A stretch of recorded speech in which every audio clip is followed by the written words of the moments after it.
So as I was preparing for this trip down to Baja this year, I tried to anticipate or imagine all the things that could happen, on this trip that I would need to be prepared for. Like, what would I do if I got a flat tire? Could I change a tire on our Class A? Maybe there's a suspension problem.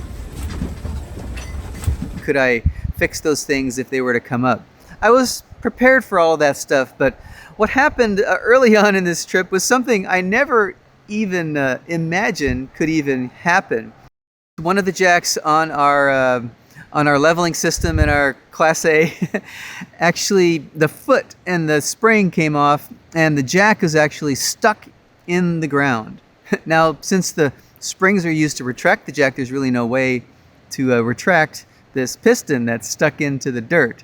Let me ask you, what would you do to get out of this situation and retract that thing and get the whole jack assembly put back together? The reason that I want to share this experience is because it really helps to validate why working on your RV, doing your own maintenance and upgrades can really help prepare you for these types of situations, and it helps to make you more self-reliant when you're out in who knows where, and you need to deal with these issues. It could have easily been a oh no kind of situation that we'd have to really scratch our heads and figure out how to find some help, but it really wasn't. It was more of a okay, I think we got this kind of situation. Let me take you through this, but let me first explain to you and tell you exactly how this happened in the first place.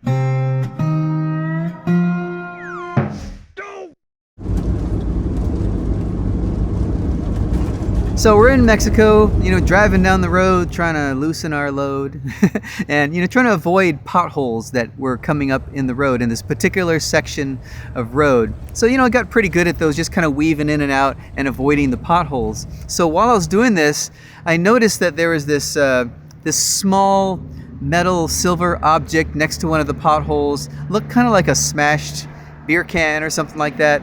So as I was swerving around this, I thought I missed it.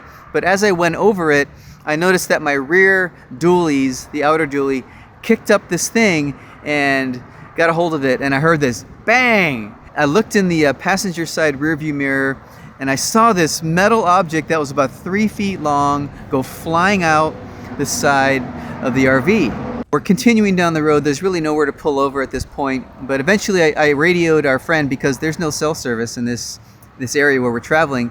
And I said, hey, I think I ran over something. We can find a spot. I want to pull over, check everything out, make sure nothing's damaged. So a ways down the road, we pull over. I get out of the RV, circle it. I'm looking under. I'm checking everything out. Everything looks completely normal. So I'm like, okay, whew, dodged a bullet there or something. And we continued on our way. So a few hours later, we finally arrive at our beautiful beachfront campsite, and we do what we normally do. We find our spot, and we start kind of getting settled in and leveled out. As we were getting level, I heard this metal sound like a bang, or not a bang, but just a metal sound like something came loose. I was almost done with leveling the rig at this point, and I got out and tried to see what that was. And this is what I found. Basically, the foot of the jack, with the springs attached, had actually pulled off of the jack piston and was just dangling there. So basically, the piston went into the ground and was kind of like stuck below the surface of the dirt. So it's like, okay, I'll stop. What are we gonna do here? Yeah, I guess that metal thing that I ran over probably hit the jack foot and dislodged it just enough to make it look okay, but it really was not on there completely. On this particular jack from HWH, the piston itself has a little pin on the end that sits in the middle, in a hole in the middle of the foot, and it's really the springs that keep it compressed against the piston. So what happened was that metal object just knocked the foot off just enough so that that pin was out of that hole. So it appeared to be there, but it was not locked into place I guess if that makes any sense. That was basically the issue that caused the foot to be loose on the piston there. Everything was there that I needed to get it back in place. I wasn't missing any components or anything that might have flown off as we were driving down the road. So my problem-solving wheels were spinning, and I was trying to come up with a solution and some things to try to get the piston retracted out of the dirt. My friend Jared was around too, so he came over and was trying to help brainstorm some solutions to this thing. We've never had any kind of jacks on a previous RV, let alone hydraulics. So, I've been spending the last year and a half really trying to bone up and learn about the hydraulic systems on this coach and just kind of get a good understanding of how everything works. What's the preventative maintenance I need to do? What are the common issues? Do I know how to deal with those situations if they come up?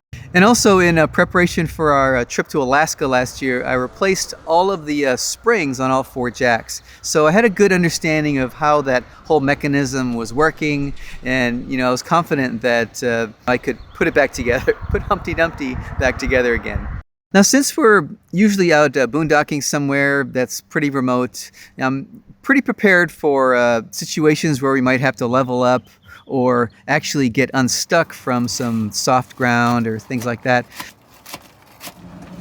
I also have a couple different bottle jacks to jack up the rig. One's a pretty heavy duty one, it's a stubby one, and one's a kind of a normal sized lighter duty one that I keep in the car. And another jack, it's the scissor jack that came with the car to be able to jack the car up to replace a tire. The first thing I tried to do is to actually dig out around that piston that was completely embedded into the ground, and I tried to actually pry it up, after releasing the pressure on the hydraulics, and it just wouldn't budge. I needed much more power than I was able to actually provide. So the next thing we were going to try was to actually jack up the RV just high enough to get the piston off the ground so we could slip something underneath it.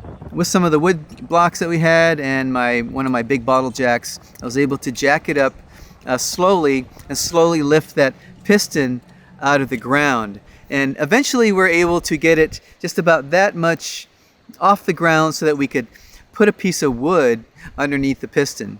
Now from there, with the one piece of wood underneath the piston there, we're able to then release the jack a little bit, so it dropped the jack just a little bit and used the weight of the RV to actually compress the piston.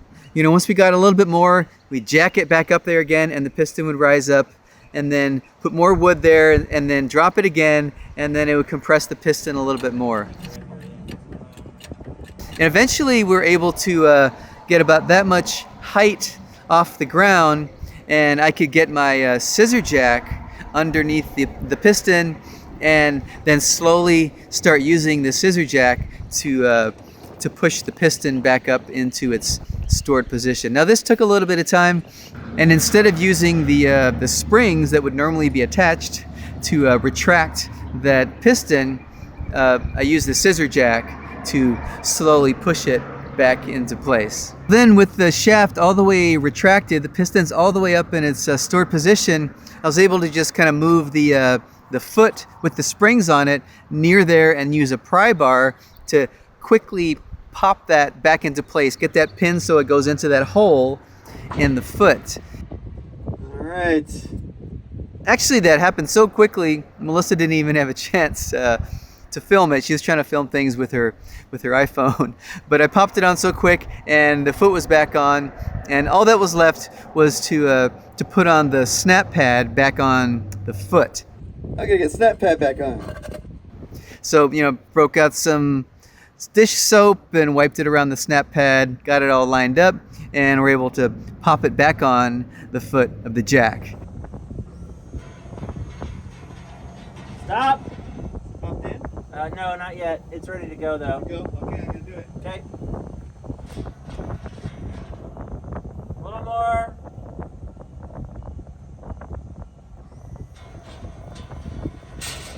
After that, we tested it, got it all leveled out, everything was fine, and it was time for a cerveza. and kind of pat ourselves on the back, that we got it all figured out. It really only took about 45 minutes to get this whole situation resolved, and life could continue on the beach. So the takeaway for this whole situation for me was that had I had somebody else do the work on my hydraulic jacks, maybe replace the springs and do all that stuff, I wouldn't be as familiar with with this whole mechanism as I was. I was confident that I'd be able to put it all back together. The issue is just being able to retract that piston that was stuck in the dirt. Now, I'd love to hear what you think about this. If you have any other things that maybe we could have tried, just let me know. Drop a comment, and yeah, hope this helped you out, gave you something to think about, and maybe help prepare you for maybe an upcoming trip that you might be heading out on. And we're still in Mexico, but we'll be heading north soon. We'll see you back in the lower 48. So take it easy. See you in the next one.